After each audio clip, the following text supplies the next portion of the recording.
വയ്യ ജോസഫ്, ഇനി ഒരടി നടക്കാൻ എനിക്ക് സാധിക്കില്ല. അമ്മേ,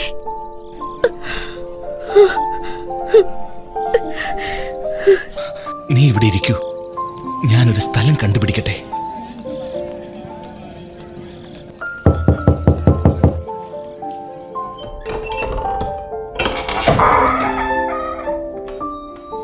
നിനക്കെന്ത് വേണം? എന്നോട് ദയ കാണിക്കണമേ. എന്റെ ഭാര്യയ്ക്ക് പ്രസവ സമയം അടുത്തു. ഞങ്ങൾക്ക് ഒരല്പം ഇടം തരണം. ഇല്ല ഇല്ല, അല്പം പോലും സ്ഥലമില്ല. ആളുകളെ കൊണ്ട് സത്രം നിറഞ്ഞു. നിങ്ങൾ വേറെ എവിടെയെങ്കിലും അന്വേഷിക്കൂ. ആരെയും അകത്തേക്ക് കയറ്റി വിടരുത്.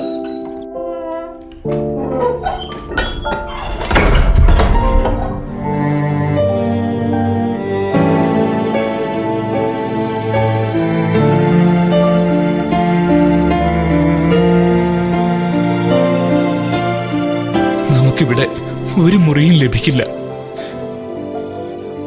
മേരി, നിനക്കിപ്പോൾ എങ്ങനെയുണ്ട്? ഒരല്പം മുമ്പോട്ട് പോയി മറ്റേതെങ്കിലും സ്ഥലം അന്വേഷിക്കാൻ സാധിക്കുമോ?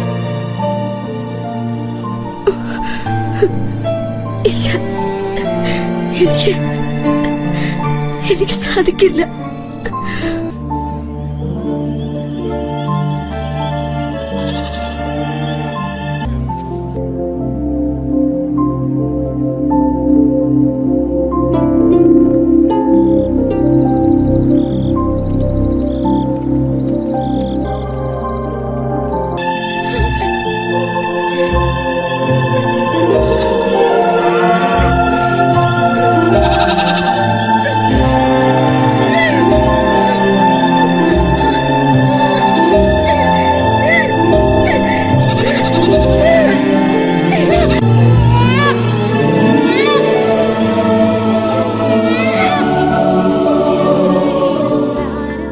ഇതാ സകലജനത്തിനും വേണ്ടിയുള്ള വലിയ സന്തോഷത്തിന്റെ സദ്വാർത്ത ഞാൻ നിങ്ങളെ അറിയിക്കുന്നു.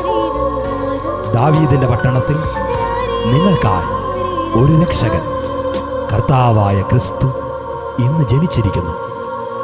ഇതായിരിക്കും നിങ്ങൾക്ക് അടയാളം. പിള്ളക്കച്ച കൊണ്ട് പൊതിഞ്ഞ് പുൽത്തൊട്ടിയിൽ കിടത്തിയിരിക്കുന്ന ഒരു ശിശുവിനെ നിങ്ങൾ കാണും. അത്യുന്നതങ്ങളിൽ ദൈവത്തിന് മഹത്വം, ഭൂമിയിൽ ദൈവകൃപ ലഭിച്ചവർക്ക് സമാധാനം.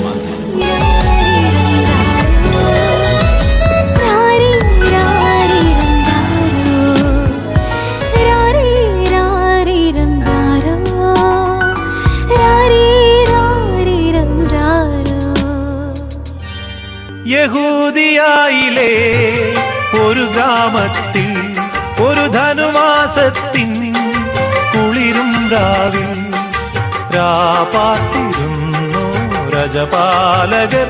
ദേവനാദം കേട്ടു ആമോദരാ. വർണ്ണരാജികൾ വിടരും വാനിൽ, വെള്ളിമേഘങ്ങൾ ഒഴുകും രാവിൽ. താരക രാജകുമാരിയോടൊത്തന്നു തിങ്കൾ കലപാടി ഗ്ലോറിയ. അന്നു തിങ്കൾ കലപാടി ഗ്ലോറിയ.